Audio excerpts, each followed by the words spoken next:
जय माता दोस्तों, कैसे हैं आप लोग। आशा करता हूँ आप लोग अच्छे होंगे, स्वस्थ होंगे, मस्त होंगे। माँ भगवती आप सभी का कल्याण करे, आप सभी का मंगल करे। दोस्तों, 29 जनवरी एकादशी पर चाहे कुछ मत करना, लेकिन ये उपाय जरूर कर लेना। साल भर बरसता रहेगा धन, बढ़ जाता है बैंक बैलेंस। जी हाँ दोस्तों, जया एकादशी पर चाहे कुछ मत करना, लेकिन यह उपाय जरूर कर लेना। दोस्तों, एकादशी माघ मास के शुक्ल पक्ष में आने वाली एक अत्यंत ही शुभ और पवित्र एकादशी होती है, जिसे के पापों का नाश करने वाली और उत्तम फल देने वाली तिथि माना गया है, क्योंकि इस दिन भगवान विष्णु की श्रद्धा पूर्वक पूजा करने से व्यक्ति को प्रेत योनि या पिशाच योनि जैसे कष्टों से मुक्ति मिलती है और उसके भीतर सकारात्मक ऊर्जा का संचार होता है। जय एकादशी के शुभ दिनों पर किए गए छोटे छोटे उपाय आपके जीवन की दिशा बदल सकते हैं। इस दिन छोटे से छोटा उपाय कर लेना। जिस चीज़ के लिए आप सालों से तड़प रहे हो, वह स्वयं चलकर आपके पास आएगी। आपके वर्षों से रुके हुए कार्यों में गति आएगी और व्यापार में 100 गुनी बरकत होगी। जय एकादशी के दिन, इस विशेष दिन के प्रभाव से आपका ऐसा कोई काम शेष नहीं रहेगा जो पूर्ण ना हो सके। इस वीडियो में आपको बताऊंगा कि इस बार साल 2026 में एकादशी का व्रत किस दिन रखा जाएगा, व्रत पारण कब किया जाएगा, हरिवासर का समय कब समाप्त होगा और इस दिन कौन कौन से शुभ और अशुभ संयोग बन रहे हैं। इसके अलावा जया एकादशी पर कौन से उपाय करने से चाहिए जिससे साल भर धन वर्षा हो। लेकिन उससे पहले, अगर आप भी चाहते हैं कि विष्णु भगवान श्री हरि विष्णु और माता लक्ष्मी का आशीर्वाद आप सब बना रहे, तो इस वीडियो को एक लाइक करके, चैनल को सब्सक्राइब करके, बेल नोटिफिकेशन को ऑल कर सेट कर लें और कमेंट बॉक्स में सच्चे दिल से जय श्री हरि विष्णु और माता लक्ष्मी लिखकर अपनी हाजिरी जरूर लगाएं, जिससे हमें पता चल सके कि आपके भगवान श्री हरि विष्णु और माता लक्ष्मी की हाजिरी लगा दी गई है। तो चलो दोस्तों, चलते हैं। सबसे पहले आपको बताऊंगा कि साल 2026 में एकादशी का व्रत किस दिन रखा जाएगा, व्रत पारण कब किया जाएगा, हरिवासर का समय कब समाप्त होगा और इस दिन कौन कौन से शुभ और अशुभ कार्य के संयोग बन रहे हैं। तो दोस्तों, माघ शुक्ल एकादशी तिथि और वार 28 जनवरी दिन बुधवार को शाम 4:37 से शुरू हो रही है और एकादशी तिथि का समापन 29 जनवरी दिन गुरुवार को दोपहर 1:55 पर होगा। इसलिए इस बार एकादशी का व्रत केवल 29 जनवरी दिन गुरुवार को ही रहेगा और एक दिन पहले बुधवार को दशमी तिथि के नियमों का पालन किया जाएगा और गुरुवार के दिन ब्रह्म मुहूर्त में सुबह 5:35 से 6:23 तक रहेगा। सूर्य उदय होगा सुबह 7:11 पर। सूर्य अस्त का समय शाम 6:07 पर रहेगा। प्रातःकाल पूजा इस दिन आप सुबह 5:52 से 7:11 तक कर सकते हैं। ब्रह्म मुहूर्त में भी आप पूजा कर सकते हैं। सायंकाल पूजा शाम 5:55 से 7:17 के बीच में कर सकते हैं। इसलिए दिन राहु काल दोपहर 1:30 बजे से 3 बजे तक रहेगा और भद्रा काल सुबह 7:11 से दोपहर 1:55 तक रहेगा। इस बार भद्रा का वास स्वर्ग लोक में रहने के कारण यह पृथ्वी लोक पर अशुभ नहीं मानी जाएगी, लेकिन जो लोग भद्रा का विचार हमेशा ही करते रहते हैं, यह उनकी श्रद्धा पर निर्भर करता है और आप चाहे तो भद्रा संबंधित बातों का विचार आज भी कर सकते हैं। द्वादशी तिथि 29 जनवरी दिन गुरुवार को दोपहर 1:56 से शुरू होगी और 30 जनवरी शुक्रवार को सुबह 11:09 पर द्वादशी तिथि का समापन होगा। द्वादशी तिथि लगते ही यानी गुरुवार को दोपहर 1:56 से हरिवासर का समय भी शुरू हो जाएगा, जो कि गुरुवार को ही रात 8 बजे से तक समाप्त होता है। तो क्योंकि गुरुवार के दिन एकादशी का व्रत रखा जा रहा है, इसलिए हरिवासर के दौरान आप जितना अधिक सो सके भगवान का स्मरण, भजन, कीर्तन, कोई मंत्र जाप कर सकते हैं, मानसिक चिंतन और दौरान कर सकते हैं, तो यह बहुत शुभ फलदायी होता है। हरिवासर के समय की पूजा की गई भगवान विष्णु बहुत जल्द ही स्वीकार करते हैं और भक्तों की मनोकामना भी पूर्ण करते हैं। 30 जनवरी शुक्रवार को ब्रह्म मुहूर्त में 5:35 से 6:23 तक रहेगा। सूर्य उदय होगा सुबह 7:11 पर, सूर्य अस्त होगा शाम 6:08 पर। इस दिन प्रातः काल पूजा ब्रह्म मुहूर्त सुबह 5:51 से 7:10 तक रहेगा।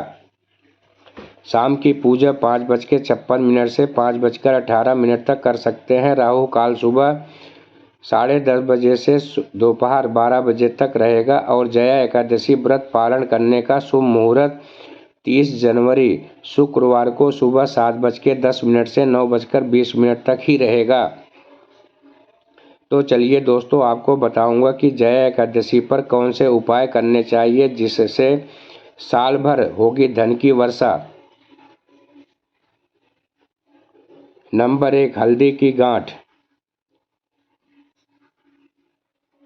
जी हाँ दोस्तों, जया एकादशी पर हल्दी की गांठ का प्रयोग भगवान विष्णु और देवगुरु बृहस्पति को प्रसन्न करने के लिए किया जाता है। क्योंकि हल्दी शुद्धता और सौभाग्य का प्रतीक होता है, इसलिए इस दिन 7 साबुत हल्दी की गांठें लेकर उन्हें एक पीले रेशमी कपड़े में बांधें और पूजा के दौरान इन्हें भगवान विष्णु के चरणों में रखें और ओम नमो भगवते वासुदेवाय मंत्र का जाप करें। इसलिए यह उपाय विशेष रूप से उन लोगों के लिए है जिनके विवाह में बाधा आ रही है या जिनका बृहस्पति कमजोर है। इसलिए पूजा के बाद इस पोटली को अपनी तिजोरी या धन रखने के स्थान पर रखें। ऐसा माना जाता है कि हल्दी की गांठ में भगवान गणेश और विष्णु का वास होता है, जो व्यापार में आने वाली बाधाओं को दूर कर धन स्थिरता सुनिश्चित करती है। इसलिए एकादशी के दिन हल्दी का दान करना भी व्यक्ति के